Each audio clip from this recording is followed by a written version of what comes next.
Mars, মঙ্গল এবং কেতু একই রাশিচক্রে। মঙ্গল মানে মঙ্গল এবং কেতু যদি আমরা খেয়াল করে দেখি, ভীষণ মানে উত্তেজক সংযোগ, এবং এটাকে বলা হয় সরাসরি যুদ্ধের প্রতীক। সো ন্যাচারালি এই সময় যে গ্রহ দুটো নিয়ে কখনো আপনাদের সামনে আলোচিত হয় না, আর প্রত্যেকেই তো connected, that is the Uranus and Pluto. খুব অবাক হবেন শুনলে, সত্যি সত্যি অবাক হবেন, সেই দুটি গ্রহের অবস্থান এই 2025-এ আজকের ডেটে একই অবস্থানে এসেছে। আবার খুব যদি আমি একটু আগে যাই, 1978 যদি 1978 সালে আসি, সেই সময় দেখবেন আমেরিকা ও ফরাসি বিপ্লবের একটা সময়। সেই সময় শুধু ইউরেনাস মুভ করেছিল, যদিও সেই সময় প্লুটো করেনি।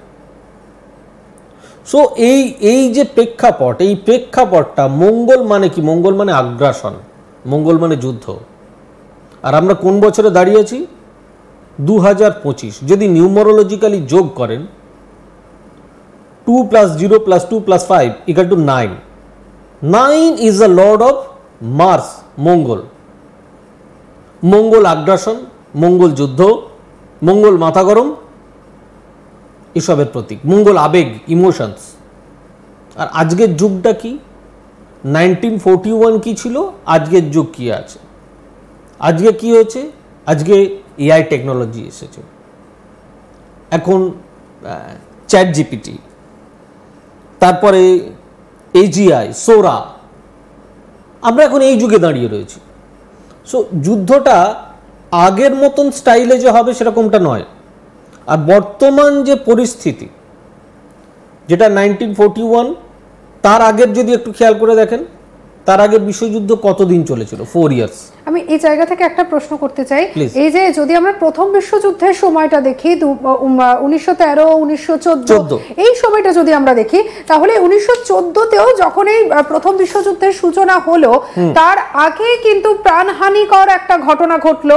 অস্ট্রিয়ার যুবরাজ এবং তার স্ত্রী, তাদের মারা যাওয়ার ঘটনা ভয়ঙ্কর, এবং তারপরেই কিন্তু আস্তে আস্তে প্রত্যেকটা দেশ জড়িয়ে গেল। এবারে যদি আমি দেখি দ্বিতীয় বিশ্বযুদ্ধের সময়, সেখানেও চলে আসছে পার্ল হারবার অ্যাটাকের মতো প্রাণহানির ঘটনা। এবারে চলে আসছে আমি কাট্টু 2025। এবারে যদি আমি শুধুমাত্র ভারতবর্ষের দিকেই তাকাই, তাহলে পেহেলগাম অ্যাটাক, এবং একটার পর একটা দেশ এই যে জুড়ে যাচ্ছে, পুরোটাই কি আসলে এক সুতোয় বাঁধা? কি হচ্ছে? যা আগে হয়েছে তাকে আরো ভয়ঙ্কর ভাবে এবার আমরা দেখতে পাবো। এটাই হচ্ছে স্যাটার্নের খেলা, এটাকে বলা হয় জিও পলিটিক্স। জিও পলিটিক্স, আজকে আপনি যেটা বললেন পেহেলগাম, পুরো মঙ্গলের খেলা এটা। কারণ কি, আপনারা যদি খেয়াল করে দেখেন, বিশ্লেষণ, যদি জিও পলিটিক্সটা দেখেন, আজকে আমরা সবাই চিৎকার করছি, আজকে কেন নরেন্দ্র মোদী যুদ্ধ বন্ধ করে দিলেন, কেন আমরা আরেকটু বেশি পাকিস্তানকে অ্যাটাক করলাম না। কিন্তু এর ভেতরের রহস্যটা কি জানেন? যদি মঙ্গলের খেলাটা দেখেন, তাহলে মঙ্গল ওই সময় কোথায় অবস্থান করছিল আর এখনকার অবস্থান কোথায়। ঠিক মঙ্গল যখন ওখান থেকে সরে গেল, দেন কি স্টার্ট হলো? এটাই খেলা শুরু হয়ে গেল। ইসরায়েল আর ইরান, এই দুটো যুদ্ধ হবে বলে এটা কিন্তু বন্ধ হলো। এই পলিটিক্সটা বুঝতে হবে। আজকের ডেটে পাকিস্তান, চায়না, এই ধরনের দেশগুলো, এরা কি চাচ্ছে? এরা চাচ্ছে ভাই আমি যুদ্ধ করব, কিন্তু সেই যুদ্ধটা কিরকম যুদ্ধ করব? খুব স্বাভাবিকভাবে, যেহেতু এই মঙ্গলের বছরে একটুখানি বৃহস্পতির সাপোর্ট রয়েছে ইন্ডিয়ার ওপর, স্যাটার্নের যেহেতু সাপোর্ট রয়েছে, সেহেতু জিও পলিটিক্সে ইন্ডিয়া এগোচ্ছে। ইন্ডিয়া অনেক বেশি এখানে অগ্রণী ভূমিকা পালন করছে, এবং তাতে করে যে ফিডব্যাকটা আসছে সেটা কিন্তু ইন্ডিয়ার জন্য ভালো। এবার একটা কথা বলি, 2025 এই যে যুদ্ধটা পেহেলগাম হলো, ঠিক 2025-এ একটা বড় বিমান দুর্ঘটনা হয়ে গেল আহমেদাবাদে। আবার সেই একই রকম দুর্ঘটনা আমরা 1941-এ দেখতে পাচ্ছি। তখন কিন্তু 20 থেকে 21 জন, তখন 21 জন মানুষ মারা গিয়েছিলেন। আজকে সেই সংখ্যাটা অনেকটা বেশি। তো এবং শুধুমাত্র বিমানে যারা ছিলেন তারা নয়, যেখানে ভেঙে পড়েছিল সবটা মিলিয়ে দেখতে গেলে প্রচুর ইয়েস, একটা কলেজ ক্যাম্পাস, একটা মেডিকেল কলেজের হস্টেল, তার উপর ভেঙে পড়লো বিমান এবং সেখানে অনেক স্টুডেন্ট এবং সেখানে অনেক কর্মী তারা অকালে প্রাণ হারালেন। ব্যাপারটা কি?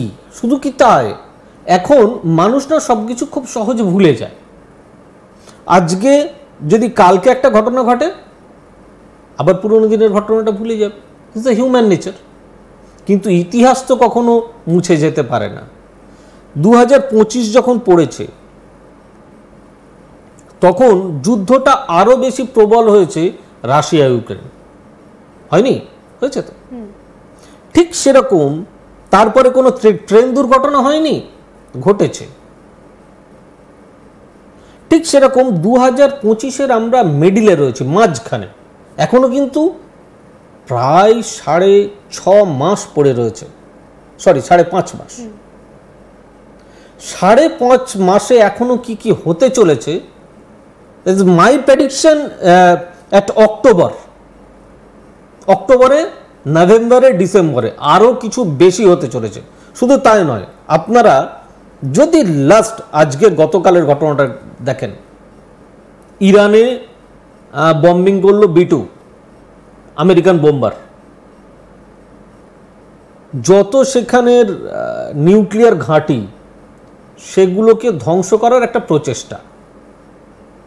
এখন এই ক্ষেত্রে আমেরিকার যে পটভূমি, আমেরিকা মনে করছে মানে ও আগ্রাসন নীতিতে চলছে, মনে করছে সেই হেড অফ দ্য ডিপার্টমেন্ট সেই নোবেল পাবে, সেই মঙ্গলের হেড অফ দ্য, কিন্তু গ্রহ তো কারোর কথা শোনে না। ঈশ্বর কি কারোর কথা শোনেন নাকি? ঈশ্বর তার কথা শুনবেন যে ঈশ্বরের কথা শুনবেন।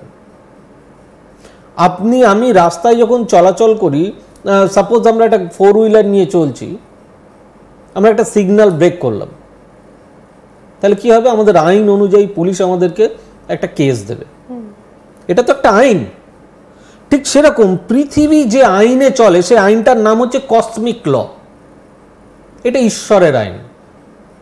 এই কসমিক ল যখন আমরা ব্রেক করি তখন অটোমেটিক্যালি মঙ্গল, শনি এগুলো সে তার নেচার দেখাতে শুরু করে যে দেখো আমি কে।